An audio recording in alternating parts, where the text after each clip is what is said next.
بسم اللہ الرحمن الرحیم۔ ویڈیو پسند آئے تو سبسکرائب کریں، بیل آئیکن کو کلک کریں اور لائک اور کمنٹس کریں اور شیئر کرنا مت بھولیں۔ جزاک اللہ خیرا۔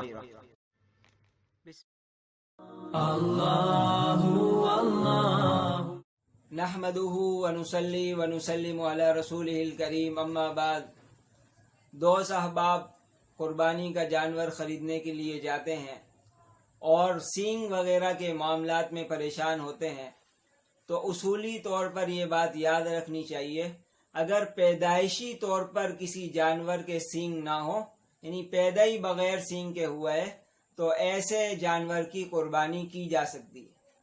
یا اگر اس جانور کے سینگ تو تھے لیکن تھوڑا بہت ٹوٹ گئے ہیں، تو ایسی صورت میں بھی اس جانور کی قربانی ہو سکتی ہے۔ اور اگر سینگ تھے لیکن وہ جڑ سے ٹوٹ گئے ہیں اور اس کی وجہ سے اس کے دماغ میں اثر پہنچ گیا ہے، تو پھر ایسے جانور کی قربانی نہیں ہو سکتی۔ تو اس لیے جتنے بھی جانور کے خریدار ہوں اس کا لحاظ رکھیں، اگر پیدائشی طور پر ہی سینگ نہ ہو تو ایسے جانور کو قربان کرنے میں کوئی مسئلہ نہیں ہے، کوئی حرج نہیں ہے۔